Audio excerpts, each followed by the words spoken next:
Hey, what's up? This is T-Dub Jackson with you again. Looking a little scraggly here. I'm getting ready for a big 3-day weekend, and just thought I would read you a couple more letters. And I'm thinking about calling this the Help Me T-Dub.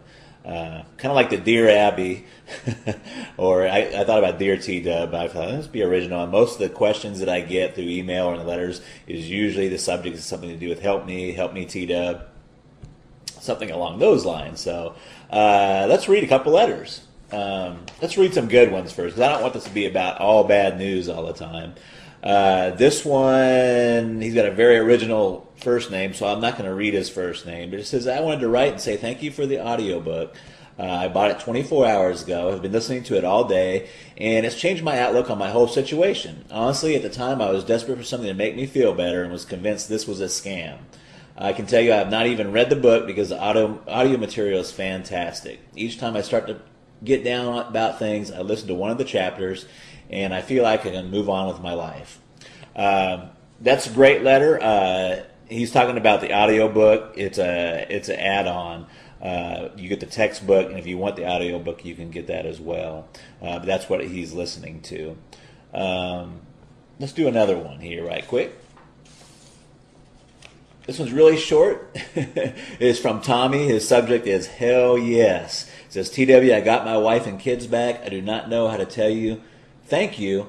Please get back with me. I got so much happiness in me. You help if you need my help. I will tell everyone. Then it says, Tommy, P.S. I tell my story to everyone. Tommy, that's great, and that's why I'm doing this. So let's get on to a question from one of my customers, and I'm hoping this will help you out. Okay. This one is from Rob, and Rob's subject line says, bought book, used strategy, and guess what? A little after 2 weeks, my ex called me. I hope I handled it well, but I don't know. We had a nice, light conversation for about 45 minutes. Yikes. We'll get to that. She basically asked me how things were going and said she just called to see how I was. How do I interpret this? I'm now going to wait another week and call her and ask her if she wants to meet. Is this the right strategy? Thanks, Rob. Rob, this is kind of a common situation, and it kind of goes along with people making some common mistakes. And what happens is, and don't feel bad because it's normal to feel this way. What happens is you start making some headway. Your ex starts to call you, or they're coming around because you're pulling now instead of pushing, and they start coming towards you. But then it goes into you get too excited. And I have a name for this. I can call it premature reconciliation. That's premature reconciliation. So, for example, you were talking about in your letter that you talked to her for 45 minutes. That's way, way too long. Way too long.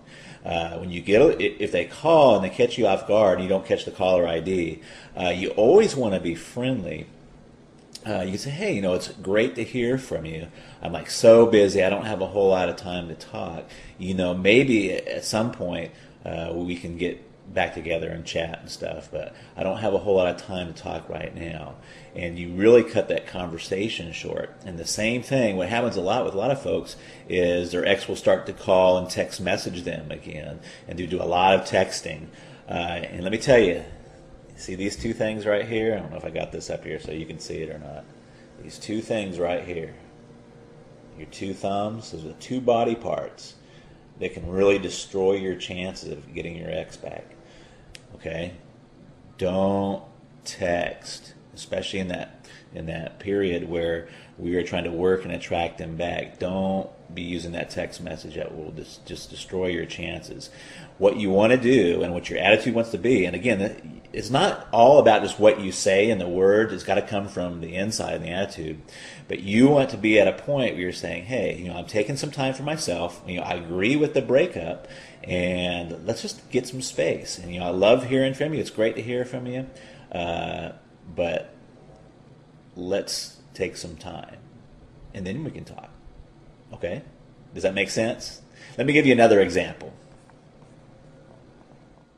Okay, here's a perfect example of what I'm calling the premature reconciliation.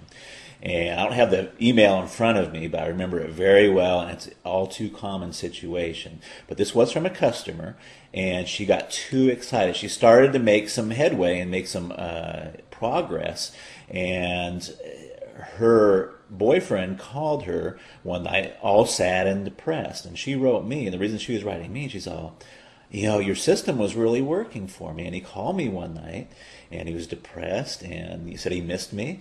So I dropped everything and I ran over, and I remember her exact words. He said, I ran over there and I professed my undying love to him.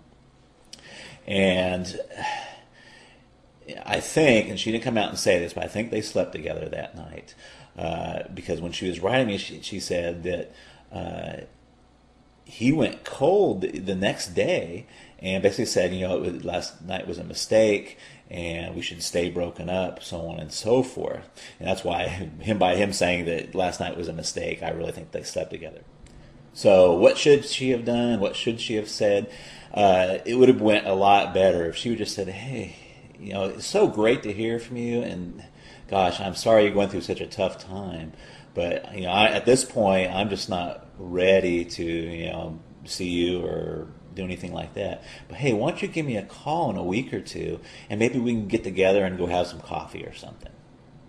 You see, that would have been way more powerful. That would have been way more pulling. And he would have thought about her for a week or two, and she would have been in his thoughts and mind, rather than her going back over there and professing her undying love, which is just not going to work. And she was a little upset with me because she said your system started to work, but then it just went all haywire.